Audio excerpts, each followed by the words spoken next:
Namo Vishnu Padaya Krishna Prastaya Bhutale Srimate Bhakti Vedanta Swaminiti Namne Namaste Sarasvati Devim Gauravani Pracharine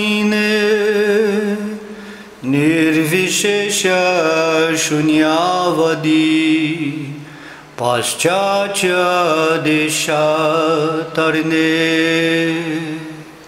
Ofereço minhas respeitosas reverências à Sua Divina Graça Srila Prabhupada, que é muito querido pelo Senhor Krishna por ter se rendido a seus pés de lótus. Minhas reverências a Ti, ó servo de Sarasvati Goswami, que está tão bondosamente pregando a mensagem de Sri Chaitanya Deva e liberando todos os países do Ocidente. Jaya Srila Prabhupada. Em busca da felicidade. Todos nós estamos à procura da felicidade, mas não sabemos o que é a verdadeira felicidade. Vemos tanta propaganda sobre a felicidade, mas na prática vemos tão poucas pessoas felizes. Isto porque poucos sabem que a verdadeira felicidade está além das coisas temporárias. E é esta verdadeira felicidade que o Senhor Krishna explica para Arjuna no Bhagavad Gita. De modo geral, podemos perceber a felicidade através de nossos sentidos. Uma pedra, por exemplo, não tem sentidos e, portanto, não consegue compreender o que é felicidade ou miséria.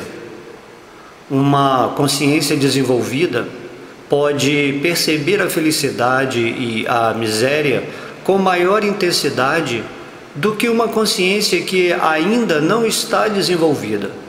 Por exemplo, as árvores têm consciência, mas esta ainda não está desenvolvida. Elas vivem por muito tempo sob todos os tipos de clima, mas lhes é impossível entender o que é a miséria. Se um ser humano tivesse que ficar como uma árvore por apenas 3 dias, ou até menos, ele não seria capaz de tolerar. A conclusão é que cada ser vivo sente felicidade ou miséria de acordo com o grau de desenvolvimento de sua consciência. A felicidade que experimentamos neste mundo material não é verdadeira felicidade. Se pudéssemos perguntar a uma árvore se ela está se sentindo feliz, ela talvez respondesse: sim, sou muito feliz permanecendo aqui o tempo inteiro, gosto muito do vento, da neve e etc. Talvez a árvore goste disso, mas considera-se um padrão muito baixo de prazer para um ser humano. Existem diferentes classes e graus de seres vivos, e seus conceitos e percepções sobre felicidade também são de diferentes classes e graus. Talvez um animal veja outro animal sendo abatido, ainda assim ele continuará pastando, pois ele não tem inteligência para compreender que ele pode ser o próximo. Ele continua achando que é feliz, apesar dele poder ser morto no momento seguinte. Existem diferentes graus de felicidade, e de todos, qual é o mais elevado? Sri Krishna diz a Arjuna, no Bhagavad Gita, capítulo 6, verso 21, nesse estado de bem-aventurança, Samadhi, a pessoa se situa em ilimitada felicidade espiritual e desfruta através de seus sentidos transcendentais. Nesse estado, ele nunca se afasta da verdade. Buddhi quer dizer inteligência. Temos que ser inteligentes se queremos desfrutar. Os animais não têm inteligência desenvolvida o bastante para poderem desfrutar a vida como os seres humanos. Todos os membros do corpo e órgãos dos sentidos, tais como as mãos, o nariz e os olhos, podem estar presentes num defunto, porém ele não pode desfrutar. E por que não? A energia de desfrute, a centelha espiritual, a alma partiu e, portanto, o corpo não tem mais poder. Se pesquisamos melhor o assunto com um pouco de inteligência, podemos compreender que não era o corpo que desfrutava, mas sim a diminuta centelha espiritual que estava dentro dele. Embora alguém pense que está desfrutando através de seus órgãos sensoriais, o verdadeiro desfrutador é esta centelha espiritual. Essa centelha possui sempre a potência do prazer, mas isto não se manifesta sempre por ela estar coberta pelo tabernáculo material. Talvez não estejamos cientes deste fato, mas não é possível fazer o corpo experimentar o prazer sem a presença dessa centelha espiritual. Se oferecessem a um homem o cadáver de uma bela mulher, será que ele iria aceitá-lo? Não, porque a centelha espiritual deixou aquele corpo. Não só essa centelha desfrutava dentro do corpo, como também o mantinha. Quando tal centelha vai-se embora, o corpo simplesmente começa a se deteriorar. Podemos entender então que se o espírito desfruta, ele deve ter seus próprios sentidos. Caso contrário, como poderia desfrutar? Os Vedas confirmam que a alma espiritual, embora atômica em tamanho, é o verdadeiro agente desfrutador. Não é possível medir a alma, mas isto não quer dizer que ela não tenha tamanho. Pode nos parecer que certo objeto não seja maior que um simples ponto, que talvez não tenha comprimento nem largura, mas quando o observamos em um microscópio, podemos ver o seu tamanho. Da mesma forma, a alma tem suas dimensões, mas não conseguimos percebê-las. Um terno ou vestido são feitos especialmente para se ajustarem ao corpo. A centelha espiritual tem de possuir forma. Caso contrário, como é que o corpo material cresce para acomodá-la? A conclusão é que a centelha espiritual não é impessoal. Ela é, de fato, uma pessoa. Deus é realmente uma pessoa e a centelha espiritual, sendo parte fragmentária dele, também é uma pessoa. Se o Pai tem personalidade e individualidade, o Filho também as tem. Assim, se o Filho as tem, podemos concluir que o Pai também deve tê-las. Portanto, como podemos nós, filhos de Deus, afirmar nossas personalidade e individualidade e, ao mesmo tempo, negá-las em nosso Pai, o Senhor Supremo? Atindriyam quer dizer que temos de transcender esses sentidos materiais antes que possamos apreciar a verdadeira felicidade. Os yogis que aspiram pela vida espiritual também desfrutam, concentrando-se na superalma interior.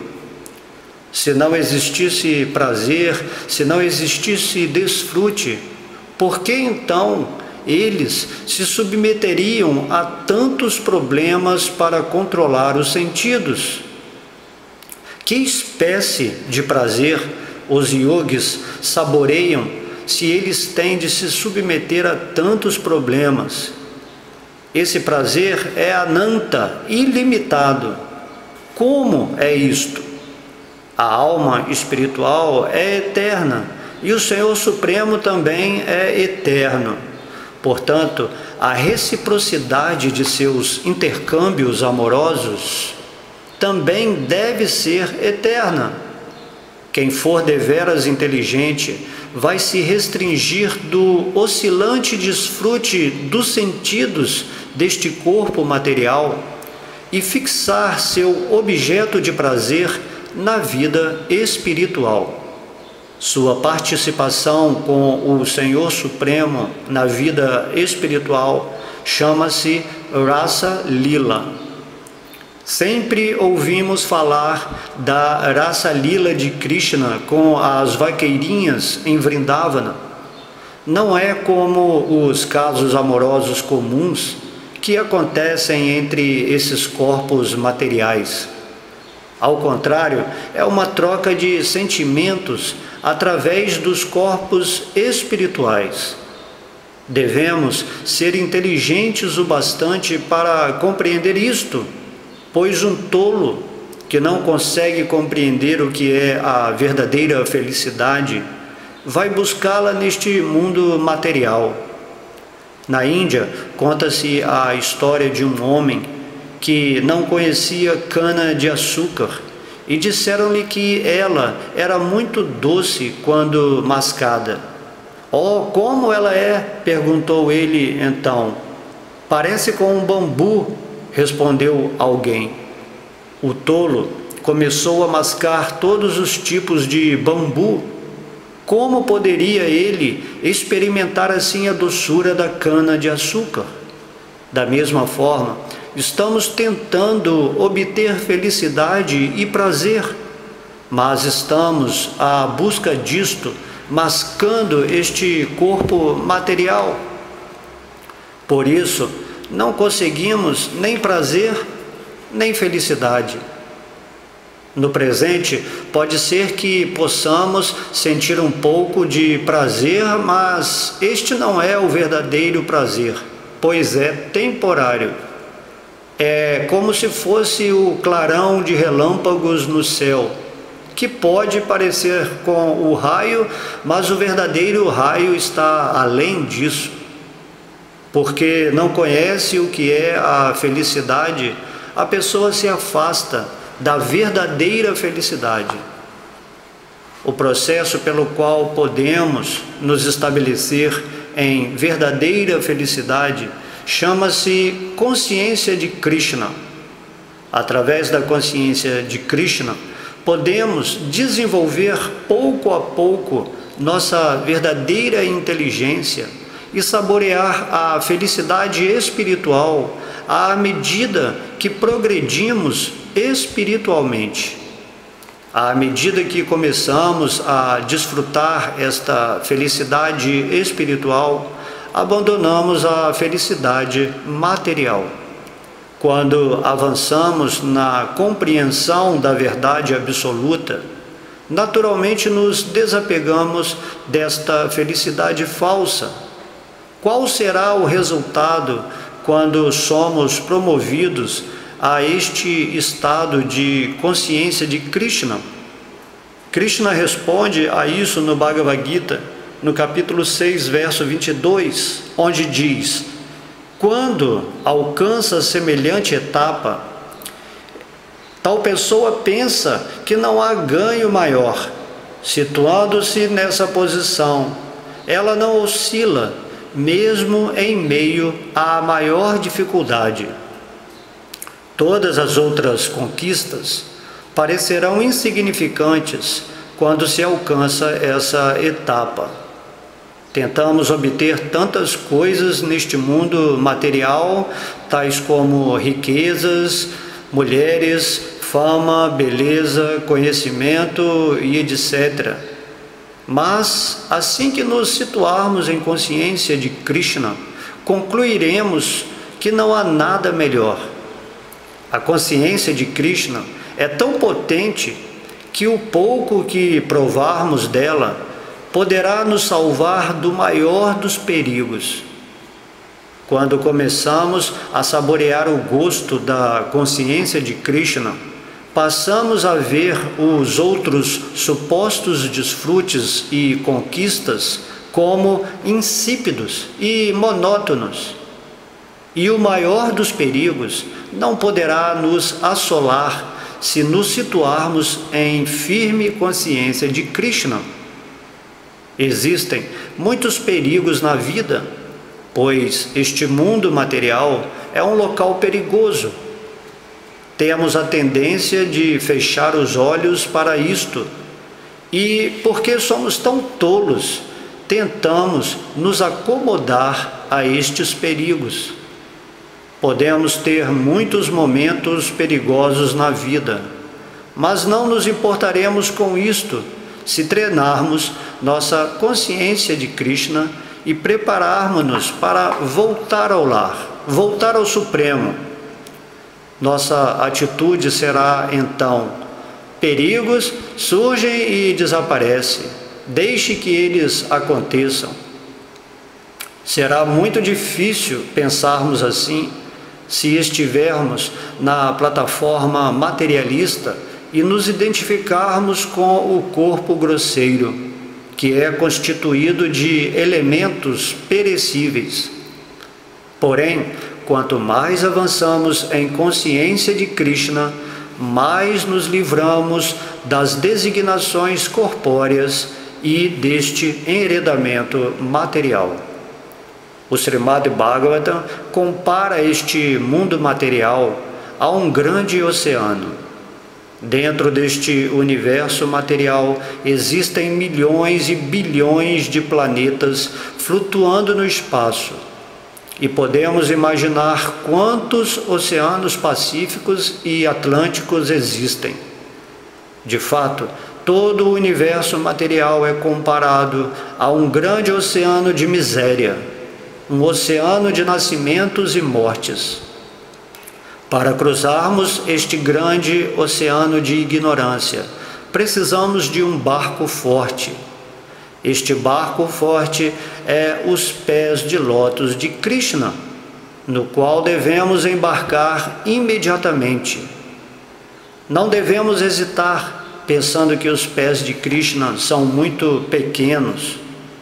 O universo inteiro simplesmente repousa em suas pernas. Disse que para aquele que se refugia aos pés de Krishna, o universo material se torna mais insignificante que a poça d'água contida na impressão da pegada de um bezerro. Por certo que não há dificuldade em atravessar poça tão pequena. Krishna diz no Bhagavad Gita, no capítulo 6, verso 23, de fato, esta é a verdadeira liberdade de todas as misérias que surgem do contato material. Estamos heredados neste mundo material devido a nossos sentidos descontrolados. O processo de yoga destina-se a controlar esses sentidos. Se conseguirmos controlar os sentidos, poderemos nos voltar para a verdadeira felicidade espiritual e fazer de nossas vidas um sucesso. No Bhagavad Gita, no capítulo 6, do verso 24 a 26, Krishna diz: a pessoa deve praticar yoga com determinação e fé indesviáveis. Ela deve abandonar, sem exceção, todos os desejos materiais que surgem do falso ego e controlar assim, através da mente, todos os sentidos, sob todos os aspectos. Com plena convicção, a pessoa deve situar-se pouco a pouco em transe por meio da inteligência, e assim a mente deve se fixar apenas no eu, e não deve pensar em nada mais. Por onde quer que a mente divague, devido à sua natureza oscilante, a pessoa deve retraí-la e trazê-la de volta ao controle do eu. A mente está sempre perturbada. Ora vai por este caminho, ora vai por aquele. Através da prática da yoga, podemos literalmente trazer a mente à consciência de Krishna. A mente se diverge da consciência de Krishna para tantos objetos materiais, por ser essa a nossa prática desde tempos imemoriais, vida após vida. É devido a este fato que talvez haja muita dificuldade no começo, quando se tenta fixar a mente em consciência de Krishna. Porém, podemos superar todas essas dificuldades. A mente corre de um pensamento a outro, porque está agitada e não se fixa em Krishna. Por exemplo, podemos estar fazendo qualquer coisa, porém lembranças de eventos que aconteceram há 10, 20, 30 ou 40 anos podem surgir repentinamente, sem qualquer razão aparente. Estes pensamentos surgem de nosso subconsciente e a mente se agita, pois eles estão sempre aparecendo. Se agitarmos um lago ou poça d'água, toda a lama depositada no fundo virá à tona. De forma semelhante, ao agitarmos a mente, inúmeros pensamentos surgirão do subconsciente. Pensamentos estes que estiveram guardados lá por muitos anos. Se não agitarmos a água de um lago, a lama ficará no fundo. Este processo de yoga é o meio de acalmar a mente e fazer com que todos esses pensamentos repousem. Por esta razão, existem tantas regras e regulações que devemos seguir para evitar que a mente se perturbe. Se seguirmos todas essas regras, com o passar do tempo, a mente estará sob controle. Há tantos faças e não faças, e teremos de segui-los se formos realmente sérios em treinar a mente. Qual será a possibilidade de controlarmos a mente se agirmos por capricho? Por fim, quando estiver adestrada a ponto de não pensar em nada mais além de Krishna, a mente alcançará a paz e ficará tranquila. O Senhor Krishna diz no Bhagavad Gita, no capítulo 6, verso 27, ó yogi, o yogi cuja mente se fixou em mim, com certeza alcança a felicidade mais elevada. Em virtude de sua identidade com o Brahman, ele se libera, sua mente se tranquiliza, suas paixões se acalmam e ele se livra do pecado. A mente está sempre inventando objetos para obter a felicidade. Estou sempre pensando que isto me fará feliz ou que aquilo me fará feliz, que a felicidade está aqui ou que a felicidade está ali.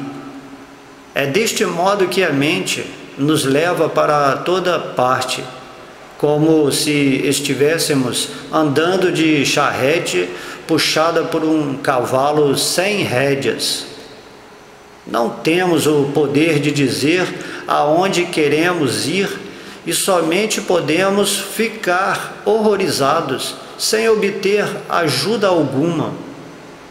Porém, tão logo a mente se ocupa no processo da consciência de Krishna, especificamente através de cantar Hare Krishna, Krishna Krishna, Hare Hare, Hare Rama, Rama Rama, Hare Hare, os cavalos selvagens da mente, pouco a pouco, se submeterão ao nosso controle, para evitarmos que a mente turbulenta e inquieta nos jogue de um objeto a outro em uma busca inútil pela felicidade neste mundo material temporário.